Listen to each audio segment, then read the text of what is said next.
hoje nós vamos falar sobre os pilares da reforma. Os pilares da reforma são imprescindíveis para entendermos todo o desenvolvimento da doutrina cristã. Claro que a reforma protestante foi um marco no cristianismo.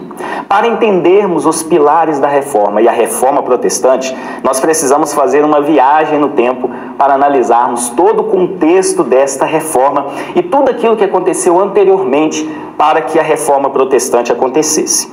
Então, antes da gente adentrar nos pilares, eu quero trazer um estudo bem histórico para você entender o porquê a reforma protestante aconteceu e por que foi importante essa fundamentação dos pilares, os 5 pontos que nós vamos aprender na aula de hoje. Bom, por que nós devemos estudar os pilares da reforma? Talvez essa pergunta você está fazendo nesse exato momento. Então eu coloquei 3 pontos para nós entendermos o porquê estudar esses pilares da reforma protestante. O primeiro ponto é para entendermos as diretrizes da nossa fé. Isso é fundamental porque todos nós cristãos precisamos andar em unidade. E as diretrizes da nossa fé são importantes para que nós não venhamos a fundamentar doutrinas errôneas contrárias às Escrituras. O segundo ponto é para conhecermos todo o desenvolvimento do cristianismo ao longo dos séculos. Claro que isso é importante porque ao longo dos séculos surgiram várias doutrinas, vários pensamentos teológicos, então é necessário que a gente siga uma ordem cronológica e histórica dos fatos para entendermos esse desenvolvimento do cristianismo ao longo dos séculos. E o terceiro e último ponto é para nunca nos desviarmos da verdadeira essência do Evangelho. Claro que, infelizmente, ao longo aí dos 2000 anos da igreja cristã, nós tivemos vários desvios da sã doutrina, vários desvios do verdadeiro evangelho, e por isso que a reforma protestante foi fundamental para que a igreja voltasse aos trilhos e caminhasse segundo a verdadeira essência do evangelho. Então, muita coisa aconteceu para que em 1517, Martim Lutero desse início ao movimento da reforma.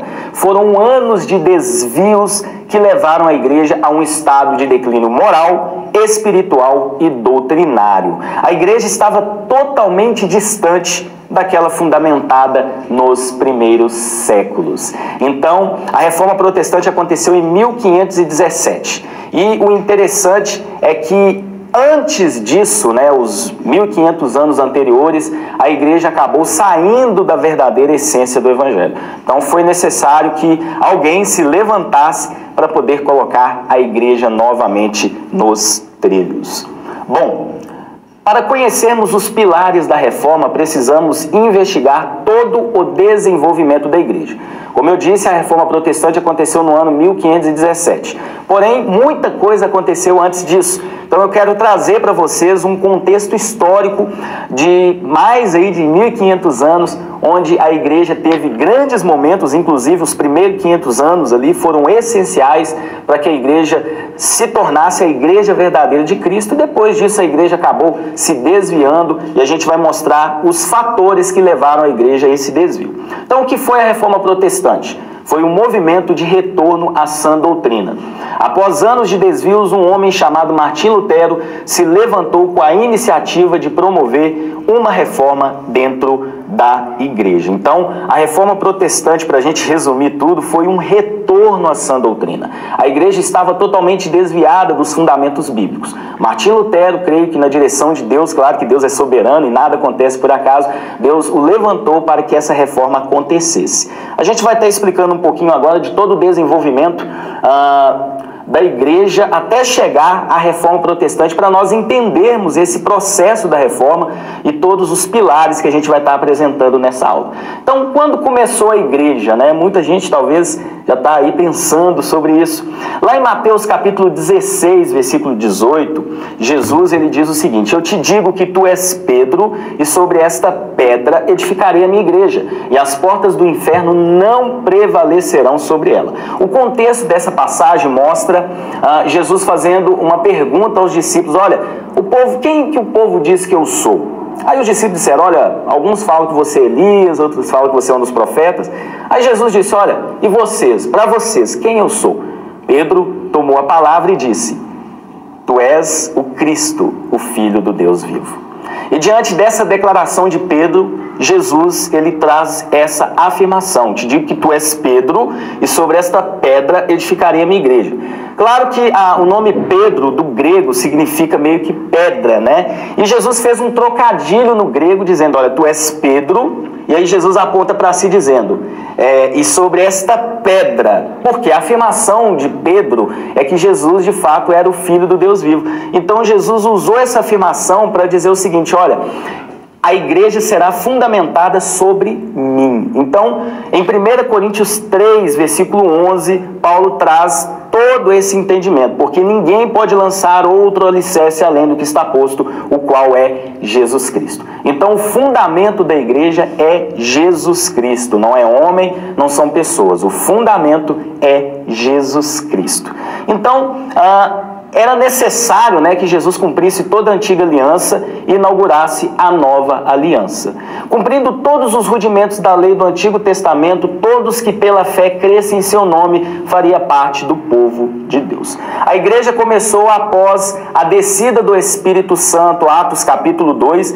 Antes de Jesus ser assunto aos céus, Jesus ele deu assim uma diretriz muito grande. Ele disse para os discípulos, olha, recebereis poder ao descer sobre vós o Espírito Santo e sereis minhas testemunhas. A partir do momento que o Espírito Santo desceu sobre eles, Atos capítulo 2, eles começaram a testemunhar a Jesus Cristo, e aí a igreja começou a tomar corpo. A palavra igreja vem do grego eclesia, que significa assembleia de pessoas chamadas para fora. Ou seja, a igreja do Senhor Jesus tomou corpo a partir da descida do Espírito Santo em Atos capítulo 2. E o interessante é que em Atos capítulo 2, versículo 42, a gente já tem aqui meio que toda a diretriz da igreja, tudo aquilo que a igreja já estava fazendo, né? Eles perseveravam na doutrina dos apóstolos e na comunhão, no partir do pão e nas orações. Em cada um havia temor e muitos sinais e prodígios eram realizados pelos apóstolos. Então, a partir do momento que o Espírito Santo desceu sobre eles, eles passaram a ser testemunhas de Cristo. Eles pregavam Jesus Cristo ressuscitado e o cumprimento de todo o Antigo Testamento na pessoa de Cristo. Então, a partir do século I, né, o primeiro século, ali a igreja começou a se desenvolver. Então, inicialmente, eles se reuniam de casa em casa e também no templo. Então, a igreja começou a tomar corpo. Pedro, em uma pregação, ganhou 3.000 almas para o Senhor Jesus. Posteriormente, Pedro também, em outra pregação, alcançou 5.000 vidas. Então a igreja começou a crescer, pessoas começaram a ser impactadas por meio do testemunho vivo dos apóstolos, que foram totalmente capacitados pelo Espírito Santo. Algumas características da igreja do primeiro século, né? E isso foi assim de fundamental importância para a gente entender a nossa fé hoje, né? A pregação do evangelho em Jerusalém, Judeia, Samaria e Império Romano. Inicialmente, os apóstolos começaram a pregar em Jerusalém. Claro que eles estavam ali, esperaram a descida do Espírito Santo, e na cidade de Jerusalém, que era, né, é a cidade mais importante ali do povo judeu, eles começaram a pregar o Evangelho, e claro que os apóstolos, eles começaram também a seguir em outras regiões da Judéia e Samaria, cumprindo aquilo que Jesus disse para eles em Atos capítulo 1. E todo o Império Romano começou a ser impactado pela mensagem do Evangelho. É interessante que esse contexto, ele nos traz um cenário muito interessante, porque dentro desse primeiro século da igreja nós tivemos a composição do Novo Testamento, tendo Paulo como grande organizador da visão cristã.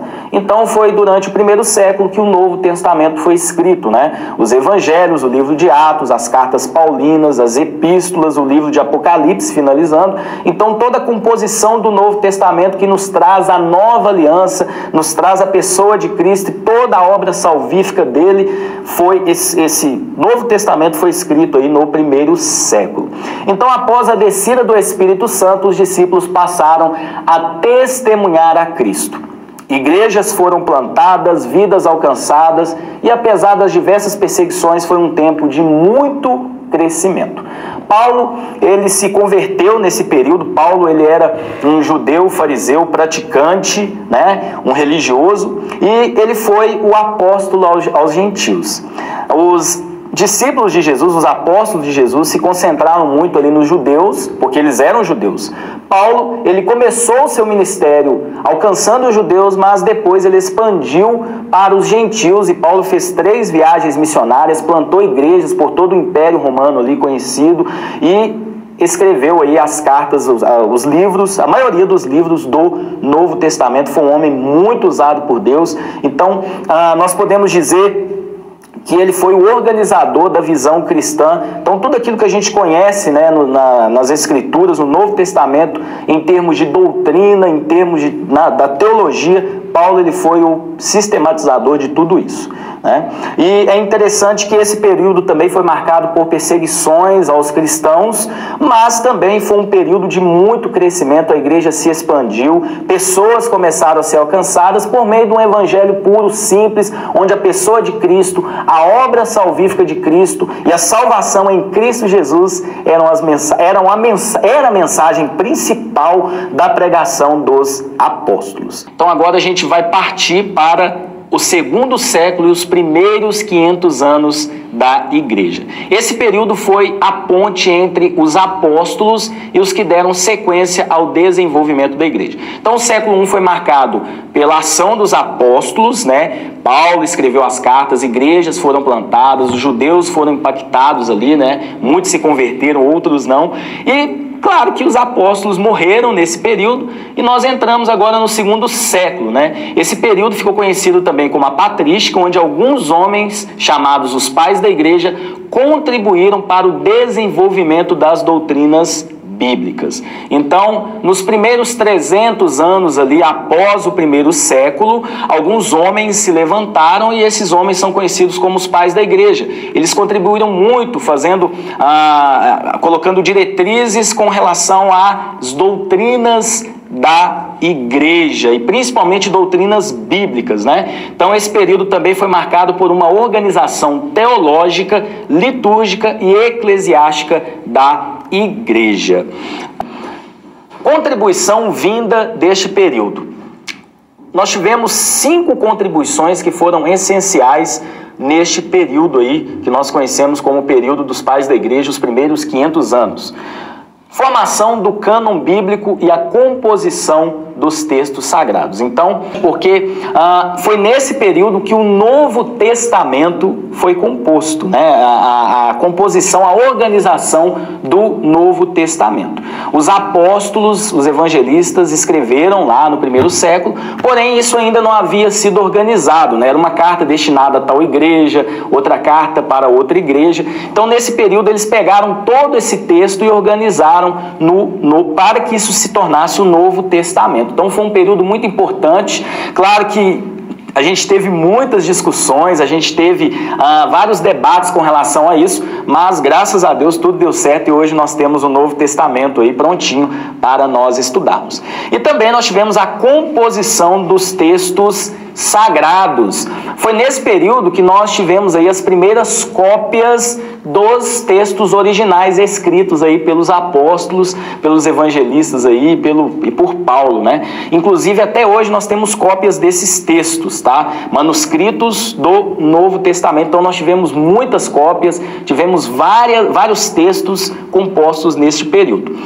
O segundo ponto é que nós também tivemos aí, nós podemos ver um entendimento das Escrituras de uma forma espiritual.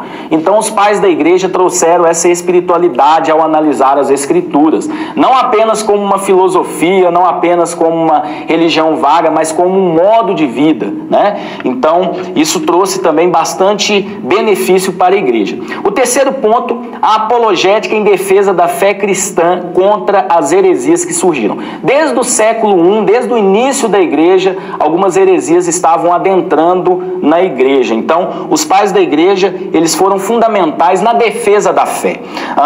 Algumas heresias como na negação da Trindade, negar a divindade de Cristo, negar o pecado original, muitas heresias estavam adentrando na igreja. Então, os pais da igreja, eles tiveram essa ação fundamental para que a igreja não se desviasse logo de cara, né? A igreja apenas com 200 anos ali, mais ou menos, 150, 200 anos, ela continuou a caminhar no trilho da sã doutrina.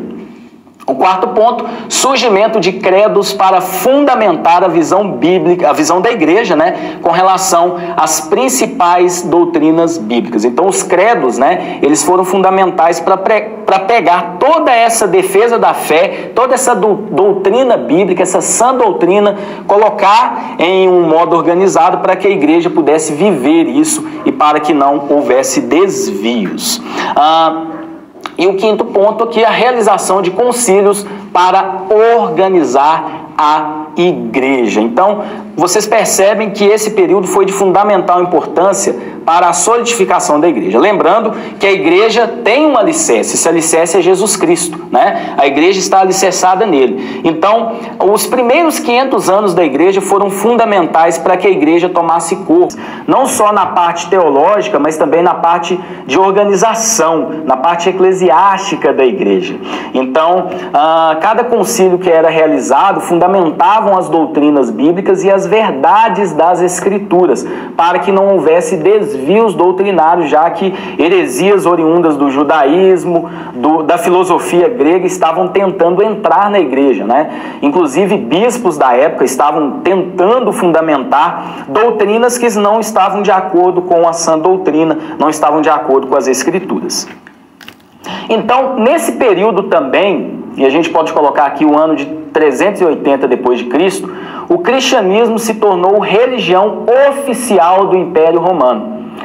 De fato, isso trouxe, né, uma certa paz para os cristãos, né, porque os romanos dominavam todo mundo onde o cristianismo estava influenciando.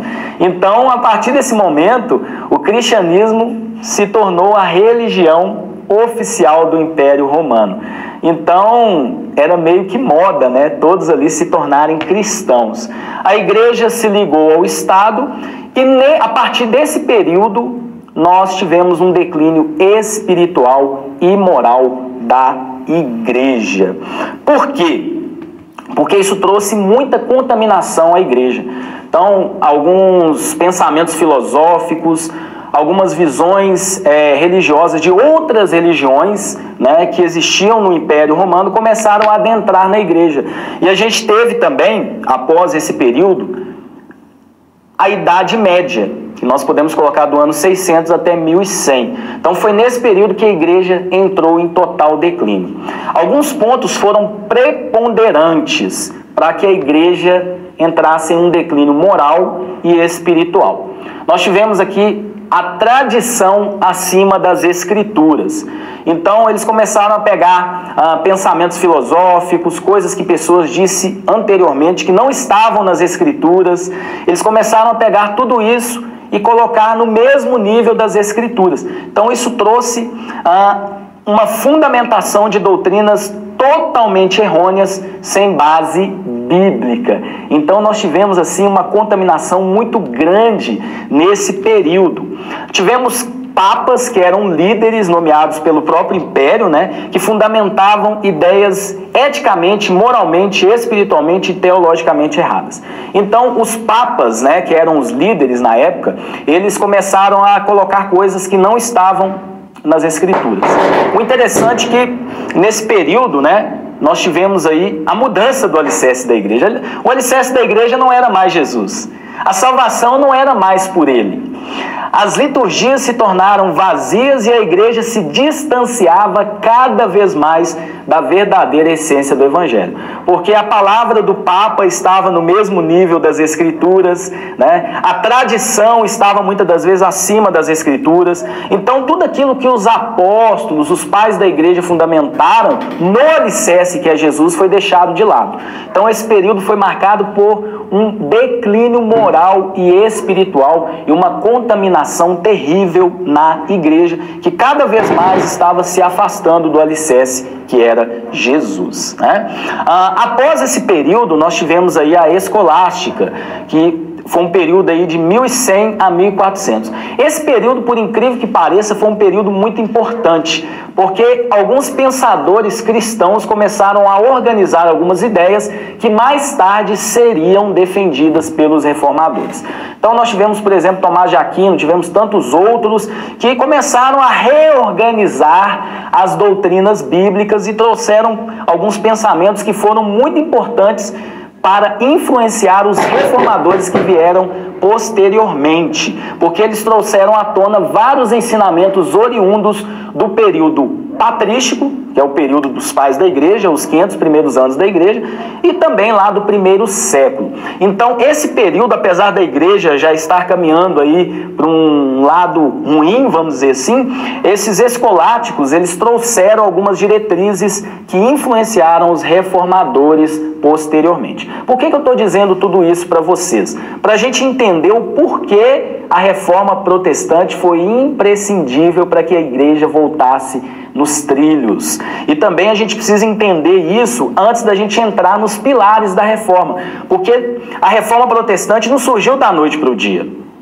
Os pilares da reforma não foram organizados de um dia para o outro. Nós tivemos anos e anos de desvios, de conduta ruim, vamos dizer assim. Mas graças a Deus, por meio do Espírito Santo, por meio da soberania de Deus que levantou homens cheios do Espírito Santo para poder guiar e colocar a igreja novamente aos trilhos. Então aqui agora nós entramos na pré-reforma, que foi um período aí entre 1400 e 1500. A escolástica avivou o coração de muitos dentro da igreja. Então, nesse período, vários movimentos pré-reformadores surgiram. Por exemplo, nós tivemos aí por volta de 1300, John Wycliffe, que também veio com algumas ideias importantes, né? Que também trouxeram diretrizes para que a reforma acontecesse. Nós tivemos John Hus, nós tivemos Jerônimo Savonarola. Então, nós tivemos alguns pré-reformadores que já começaram a planejar, vamos dizer assim, algo que surgiria anos mais tarde, em 1517, que nós tivemos a concretização de tudo isso. Então, foi um tempo de preparo teológico e espiritual para a reforma. Claro que a reforma protestante, ela influenciou não só essa geração, mas graças a Deus também a nossa geração. Hoje nós somos frutos de tudo isso. Nós somos membros de uma igreja reformada, uma igreja transformada pela ação do Espírito Santo. Então, automaticamente a gente já vai entrar no contexto da reforma protestante. Então, vocês puderam presenciar 1500 anos, né, da igreja, né? Eu fiz aqui um resumo para a gente entender tudo isso. Claro que os primeiros 500 anos da igreja foram 500 anos de bastante desenvolvimento. Então nós tivemos aí cerca de 1000 anos de desvios. A igreja saiu do trilho da sã doutrina, a igreja começou a caminhar em lugares diferentes, mas pela graça de Deus, por volta de 1500, e isso se concretizando em 1517, a igreja voltou de novo aí aos trilhos, vamos dizer assim. Claro que inicialmente o plano era reformar a igreja, mas nós vamos perceber que isso infelizmente não foi possível, mas surgiu uma igreja reformada, uma igreja onde a sã doutrina era praticada.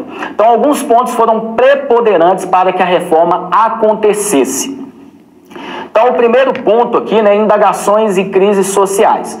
No período onde a reforma protestante aconteceu, né, algumas coisas estavam acontecendo no cenário mundial. A Europa estava totalmente mergulhada em uma crise econômica, financeira, e tudo isso gerou no coração das pessoas um sentimento de mudança. Então, esse contexto econômico, social, foi de suma importância para que a reforma protestante acontecesse, porque isso tocou no coração das pessoas. As pessoas estavam ansiando por mudanças, então a reforma protestante ela entrou num tempo onde as pessoas já estavam meio que querendo essa mudança, né?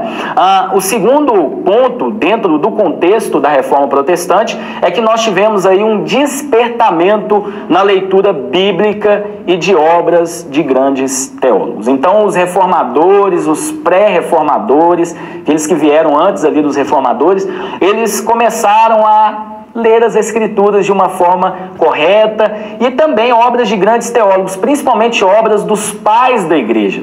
Então, tudo isso foi fundamental para que a reforma protestante tivesse uma base, tivesse diretrizes e não fosse simplesmente uma reforma religiosa, mas sim uma reforma espiritual dentro da igreja. Então, esse despertamento na leitura bíblica foi preponderante. Até porque na igreja, né, na igreja atual ali, a leitura bíblica ela era restrita apenas aos padres, ao Papa, era algo assim muito raso, mas nesse período nós tivemos um despertamento na leitura bíblica. Isso foi preponderante para que a igreja caminhasse de novo ao trilho da sã doutrina. E esse despertamento chegou um monge agostiniano chamado Martinho Lutero. Nós sabemos que Martinho Lutero ele foi aí o pioneiro, né, na reforma protestante. Claro que nós tivemos alguns pré-reformadores antes, mas a gente teve tudo isso através de Martinho Lutero. E ele, depois de muito examinar, de muito ler, viajou até Roma para conhecer a igreja católica ali, né, que era a igreja universal, era a igreja de todo o império. Ele fundamentou a sua linha de pensamento na reforma com base em Romanos capítulo 1, versículo 17, que diz que o justo viverá pela sua fé. Então, a primeira característica, né, de Martinho Lutero ao decidir reformar a reforma protestante foi se voltar para as Escrituras. Então, a igreja se desviou tanto das Escrituras que cada um fundamentava aquilo que pensava, cada papa criava suas diretrizes, a igreja estava totalmente fora do alicerce. Então, foi por meio das Escrituras, e Lutero foi totalmente convencido pelas Escrituras, que a igreja voltou outra vez aos trilhos, né? Foi então a partir de uma nova visão de mundo, né, que Lutero viveu ali, que nós tivemos os desdobramentos da reforma protestante. Lutero, a partir do momento que ele vislumbrou as Escrituras, que ele conheceu o verdadeiro Deus por meio das Escrituras, ele conheceu a verdadeira essência da igreja nas Escrituras, ele percebeu a salvação pela graça mediante a fé, isso tudo nas Escrituras. Lutero percebeu que de fato as Escrituras eram inerrantes, ele ficou convencido e viu que de fato ele servia a um Deus acessível, misericordioso, Pai e sustentador, né? Ele viu que se não fosse pela graça, não haveria possibilidade de salvação ao ser humano. A Igreja Católica fundamentou tanto a questão das obras, fundamentou a questão das indulgências, fundamentou alguns preceitos totalmente fora das Escrituras, e Lutero, por meio da Bíblia, por meio das Escrituras, ele percebeu que só há salvação ao ser humano por meio da graça de Deus e não pelos nossos méritos. Então, essa reforma, começando por Lutero, influenciou vários outros países ali ao redor, começando na Alemanha, onde Lutero morava, mas também países ao redor, Suíça, né, Bélgica, Inglaterra, entre outros países ali, foram influenciados também por esse movimento, e graças a Deus hoje, né, mais de 500 anos depois, nós estamos aqui por conta dessa ação de Deus, usando homens para que a igreja voltasse ao trilho da sã doutrina. Amém? Dando continuidade à nossa aula, antes da gente adentrar aqui aos pilares, eu quero trazer 5 problemas que levaram à reforma protestante. Bem, nós sabemos que a reforma protestante, ela trouxe grande influência no cristianismo. Porém, como nós apresentamos, né, nós já apresentamos aqui, foram anos de desvios para que a igreja chegasse a esse ponto de precisar de uma reforma. Então, eu apresentei aqui 5 problemas. O primeiro é que havia uma ideia equivocada de que Pedro foi o primeiro papa da igreja cristã em Roma, baseado naquele versículo que nós lemos, né, lá no começo do estudo, que Jesus disse que disse para Pedro, tu és Pedro, sobre esta pedra edificarei a minha igreja. Então eles interpretaram que Jesus estava falando de Pedro, mas se nós pegarmos o contexto da passagem, Jesus disse que ele era o fundamento, porque a afirmação de Pedro era que Jesus de fato era o Filho do Deus vivo. Então eles criaram essa ideia que Pedro foi o primeiro papa da igreja, e a partir daí nós tivemos vários papas de uma forma sucessória, dando continuidade, e isso se estendeu ao longo dos séculos, né? Como a igreja se tornou religião oficial do Império Romano, então a igreja se ligou ao Estado e nós tivemos vários papas de forma sucessória, dando sequência à liderança da igreja. O segundo ponto aqui é a crença na infalibilidade do papa. O papa ele não errava, o papa era perfeito, né? E isso trouxe vários ensinos errôneos, porque o papa dizia uma coisa e todo mundo aplaudia sem consultar as escrituras. E o interessante é que muitas das vezes o papa, algum papa ali eleito, fundamentava um pensamento, o papa seguinte ia lá e mudava aquilo que o papa anterior tinha fundamentado. Então era algo assim tão esquisito, né? Mas era o que eles seguiam. O terceiro problema é que o ensino e a tradição da igreja estavam de igual modo ou acima das escrituras. Então o papa fundamentava uma linha de pensamento, colocava ali uma regra ou uma doutrina e era da mesma magnitude das escrituras, e isso trouxe muitos erros à igreja. O quarto erro que nós podemos dizer, né, que levou à reforma protestante, Maria e outros santos como intermediadores entre Deus e os homens. Então, naquele período da Idade Média, nós tivemos várias fundamentações de doutrinas errôneas, como, por exemplo, Maria como intercessora, a intercessão por santos, intercessão dos mortos, o purgatório. Então, nós tivemos várias doutrinas que não têm base bíblica, que foram fundamentadas porque o Papa era totalmente infalível e ele era o grande líder da igreja. E o último erro, que eu acho que foi algo assim que foi preponderante para a reforma protestante, venda de indulgências como barganha para a salvação. Gente, no período onde Martinho Lutero viveu, essa prática era muito comum. Tinha um certo padre ali da igreja chamado John Tyndale. Na época de Lutero, ele era um grande vendedor de indulgências. Ele pregava a remissão de pena, a redução de pena do pecado em troca de dinheiro. Ele tinha uma frase, essa frase ficou marcante. Ele dizia assim, tão logo uma moeda na caixa cai, a alma sai do purgatório. É interessante que todo esse lucro, né, das vendas de indulgências, ou seja, vendia terreno no céu, eles vendiam pedaços da cruz de Jesus, vendiam pedaços do lençol que cobriu Jesus, pedaço da coroa de espinho, eram coisas que eles faziam para poder, né, fazer troca, né? E todo esse lucro estava sendo usado para a construção da Basílica Basílica de São Pedro, pelo Papa Leão X. Então, olha só o declínio espiritual e moral que a igreja estava vivendo, né? Então, eles faziam negócios com essa graça, entre aspas, em troca, né, claro, de dinheiro, em troca, fazendo essa barganha para a salvação. Então a salvação já não era mais pela graça mediante a fé, a salvação era em troca, né, por meio das indulgências e por meio ali dessas barganhas. Então agora a gente vai entrar nos pilares da reforma. Diante de tudo isso que nós aprendemos, de fato era necessário que a igreja se voltasse à sã doutrina. A igreja estava totalmente desviada, não só em termos morais, mas também teológicos. Os pilares da reforma ficaram conhecidos como solas, que vem do latim, que significa em português somente. Então, os pilares da reforma, e nós vamos apresentar aqui agora todos eles de forma bíblica e também de uma forma teológica, eles não são apenas lemas de uma reforma. A gente precisa ter esse entendimento.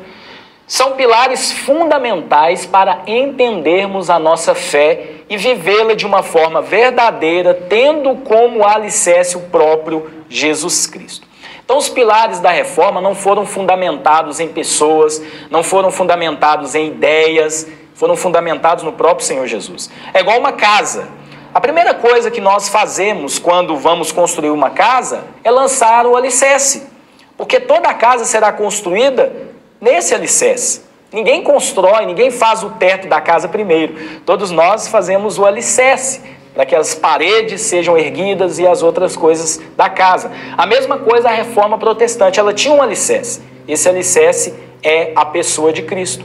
E os pilares são as colunas de sustentação para que a igreja caminhasse outra vez na sã doutrina. Então, todas as 5 frases da reforma protestante, elas rejeitam ou se contrapõem aos ensinamentos da então dominante igreja romana. Então, a partir do momento que a igreja se tornou a religião oficial do Império Romano, né, todas essas coisas começaram a adentrar na igreja. Isso foi, assim, algo terrível, como nós já aprendemos. Então, a partir desse momento, né, com as 5 frases, nós tivemos uma fundamentação bíblica e teológica para que a igreja voltasse outra vez à sã doutrina.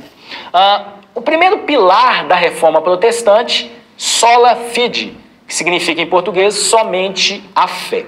Eu coloquei 2 versículos bíblicos aqui para a gente ter esse entendimento, porque, claro, que os pilares da reforma elas foram fundamentadas em Cristo, mas tudo aquilo que a reforma trouxe, nós encontramos nas Escrituras, que é a nossa regra de fé, o nosso manual de prática. Romanos 1, versículo 16 ao 17 diz assim: porque não me envergonho do Evangelho, pois é o poder de Deus para a salvação de todo aquele que nele crê, primeiro do judeu e também do grego, pois a justiça de Deus se revela no Evangelho de fé em fé, como está escrito, o justo viverá pela fé. Lembrando, pessoal, que toda a reforma protestante, como nós já dissemos, né, ela começou, o primeiro verso, vamos dizer assim, a primeira passagem bíblica que Martim Lutero examinou foi esse texto. E essa parte importantíssima, o justo viverá pela fé. Romanos 5, do 1 ao 2, traz a seguinte afirmação: portanto, justificados pela fé, temos paz com Deus por meio de nosso Senhor Jesus Cristo, por intermédio de quem obtivemos também acesso pela fé a essa graça.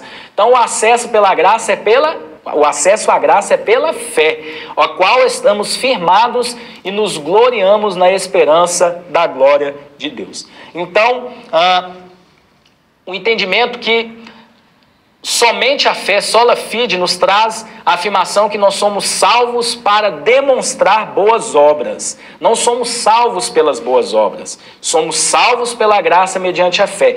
A causa da nossa salvação é a graça de Deus. O caminho que nos leva à graça é a fé, e é um dom de Deus. As boas obras é uma consequência daquele que é salvo pela graça mediante a fé.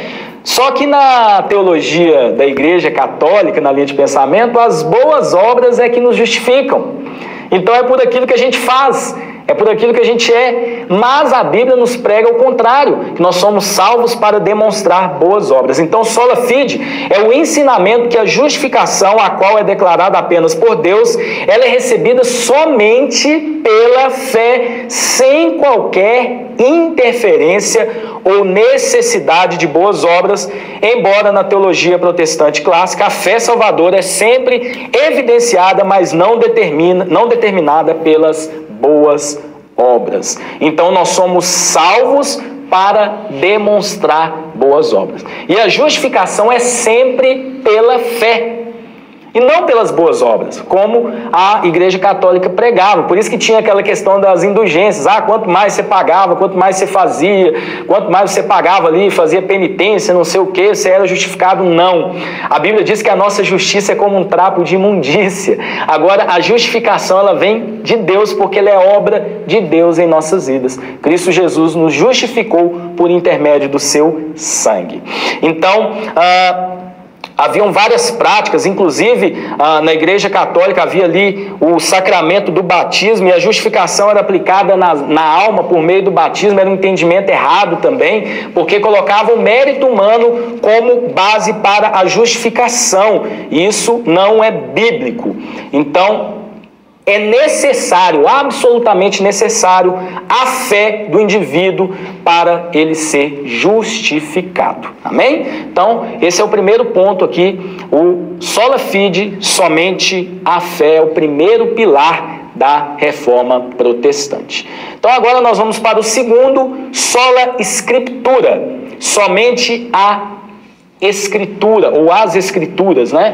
2 Timóteo 3, 16 ao 17 diz assim: toda a escritura é inspirada por Deus e útil para ensinar, para corrigir, para instruir em justiça, a fim de que o homem de Deus tenha capacidade e pleno preparo para realizar toda boa obra. Então, sola escritura é um ensinamento de que a Bíblia é a única palavra autorizada e inspirada por Deus. E é a única fonte para a doutrina cristã, sendo totalmente acessível a todos. O que estava acontecendo na época, né? A palavra do Papa, a palavra dos líderes da igreja ali, né, estavam ou de igual modo ou acima das escrituras. E esse entendimento, ele é totalmente errado, porque a Bíblia é o nosso único manual de fé e prática. Então, tudo aquilo que nós fundamentarmos na igreja, claro que precisa estar no alicerce que é Jesus, mas o nosso manual de fé é a Bíblia Sagrada. Nós não podemos fundamentar doutrinas, pensamentos, teologia fora das Escrituras.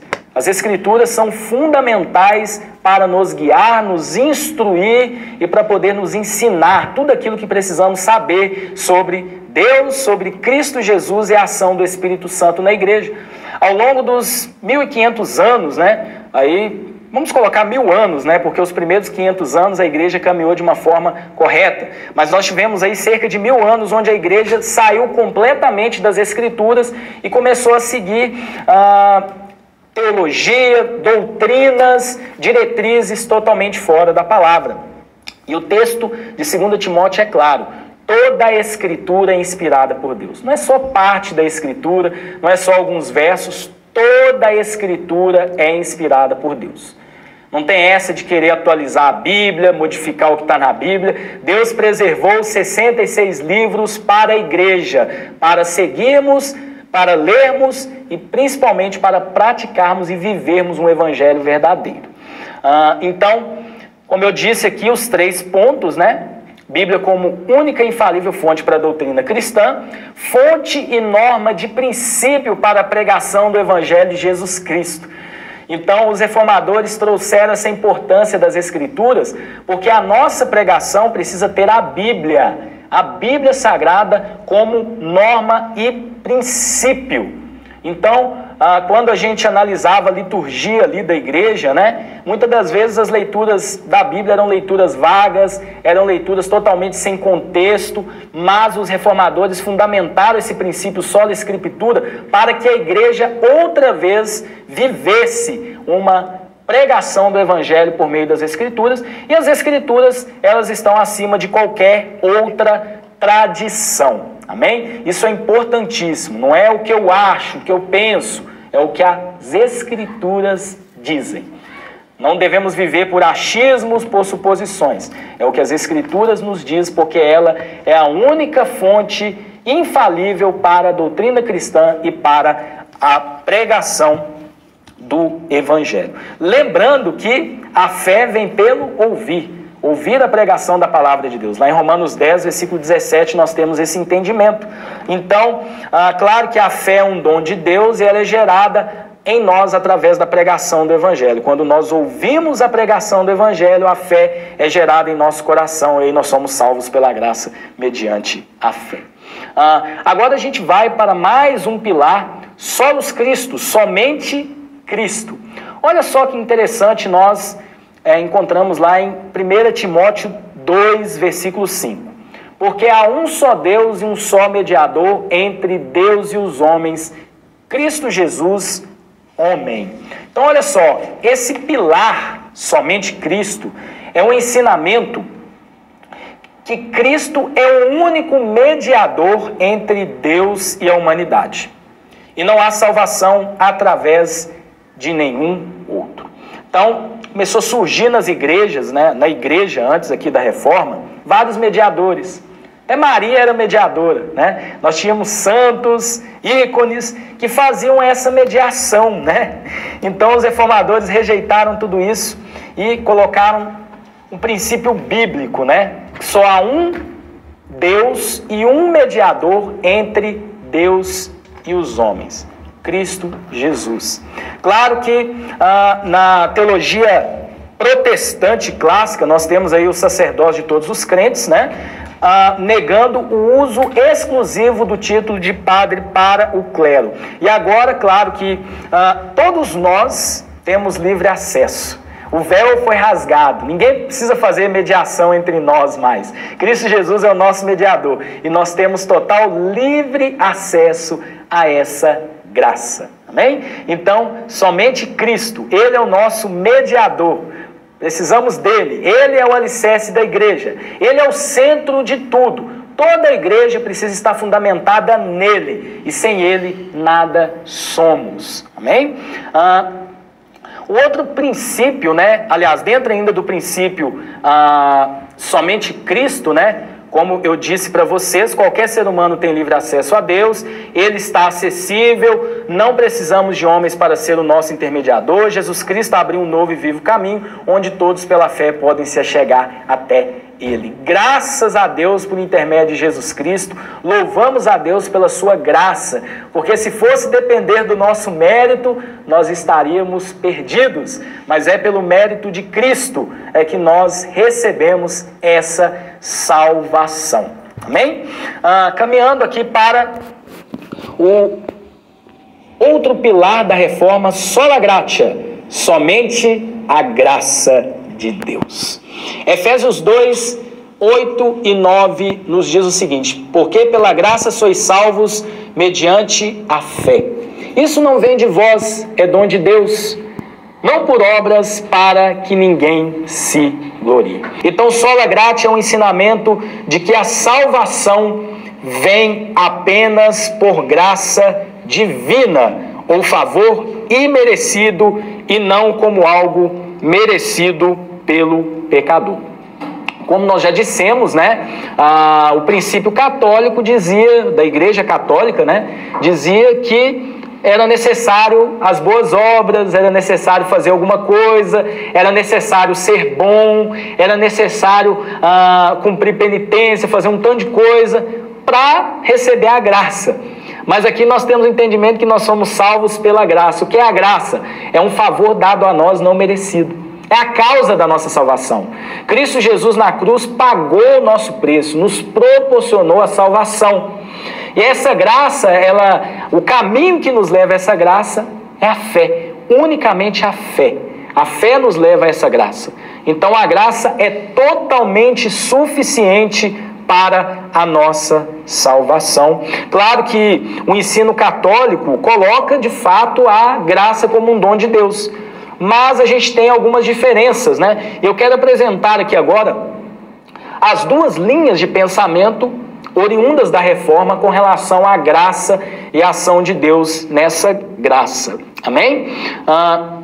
Então aqui nós trazemos aqui para vocês, né? Nós trouxemos, né? Sola gratia é o ensinamento que a salvação vem por graça divina e não como algo merecedor do pecador, e o entendimento reformado da graça de Deus e a dinâmica da salvação pode ser dividida em duas linhas de pensamento: o calvinismo e o arminianismo, que são duas linhas de pensamento que trabalham a mecânica da salvação e a mecânica da graça de Deus. Então eu vou apresentar para vocês as duas linhas para a gente estar entendendo um pouquinho dessa dinâmica da graça de Deus.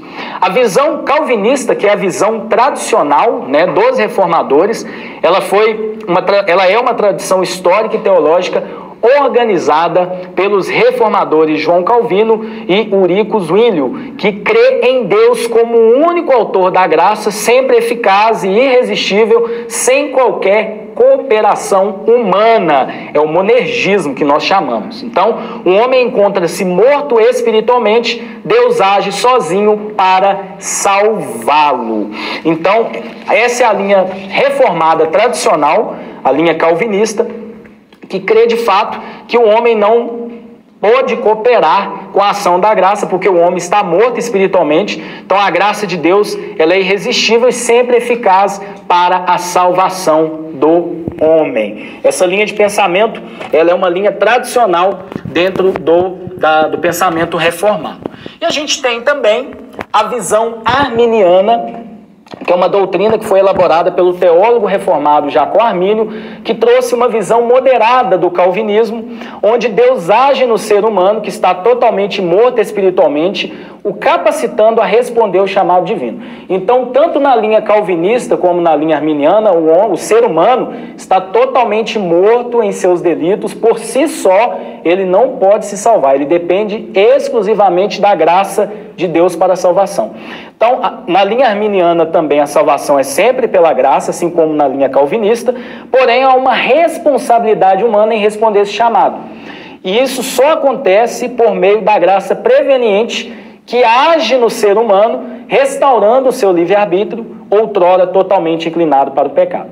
Já que no pensamento calvinista nós temos um monergismo, Deus agindo exclusivamente para salvar o ser humano, na linha arminiana nós temos um sinergismo. Deus, de fato, ele inicia, ele vai ao encontro do homem, porém, a graça preveniente capacita o homem, restaura o seu livre-arbítrio, outrora totalmente corrompido, e aí ele consegue responder ao chamado divino. Amém? Então, essas são as duas linhas de interpretação que nós temos, linhas oriundas aí do pensamento reformado com relação à ação da graça de Deus na vida do ser humano. Então, o último pilar da reforma, só lhe deu glória, somente a Deus toda glória. Então, esse é um ensinamento que toda glória é devida somente a Deus. Deus, ele não reparte a sua glória com ninguém. Então, esse último pilar é interessante porque a gente vê que tudo aquilo que a gente for fazer, a nossa teologia, a nossa vida na igreja, o ministério pela qual nós servimos, tudo é para a glória de Deus. Antes da reforma, as pessoas, os padres, papas, eles muitas das vezes viviam para a sua própria glória. O papa era tido como o mediador, o grande líder, ele não errava, ele era infalível, mas isso meio que estava tirando a glória de Deus. Os reformadores sustentaram e afirmaram somente a Deus toda glória. Então, tudo aquilo que você for fazer, tudo aquilo que você estiver fazendo na igreja, seja em um ministério, até mesmo um copo com água que você serve para alguém, um sorriso, faça para a glória de Deus. Nós não fazemos para homens, em si para Deus, porque só Ele é digno de toda honra e toda glória. E a principal função da igreja é glorificar a Deus por intermédio dela. Então, a reforma protestante ela foi fundamental para que a igreja voltasse ao trilho da sã doutrina. Inicialmente, Martim Lutero tinha em mente uma reforma na igreja. Isso não foi possível. Houve uma separação, surgiu ali a igreja protestante. Da igreja protestante, várias outras igrejas surgiram. Mas o interessante é que, pela graça de Deus, essa igreja que surgiu a partir da reforma protestante é uma igreja que se voltou às Escrituras, que entendeu que a graça é totalmente suficiente para a nossa salvação. Ela entendeu que a fé é o caminho que nos leva a essa graça. Ela entendeu que somente Cristo é totalmente suficiente. Ela entendeu que as Escrituras, elas são o nosso manual de fé e prática. E somente a Deus toda a glória. A conclusão de tudo isso é que a reforma protestante foi uma ação do próprio Deus para que a sua igreja voltasse a cumprir o seu chamado. Uma última pergunta para refletirmos. Em nossos dias, precisamos de uma nova reforma? Muitas pessoas já me perguntaram isso, e talvez você que está aí me assistindo também já fez essa pergunta. O entendimento que eu tenho de tudo isso é que, na verdade, não há novas diretrizes, não há uma atualização da Bíblia, não há um novo conceito. As velhas solas da Reforma Protestante, elas não são velhas, mas na verdade são totalmente atuais. Se nós vivêssemos esses 5 princípios que nós aprendemos hoje, de uma forma prática, de uma forma plena, com certeza, todos nós viveremos a essência da igreja e cumpriremos o chamado de Deus para a sua igreja, para que a igreja do Senhor se volte de fato em arrependimento, quebrantamento, e que ela possa glorificar e exaltar o nome de Deus em tudo aquilo que ela fizer. Que Deus abençoe você. Estamos aqui encerrando a nossa aula sobre os pilares da reforma. Que Deus te abençoe e que todos nós sejamos não apenas ouvintes, mas também praticantes de toda essa verdade.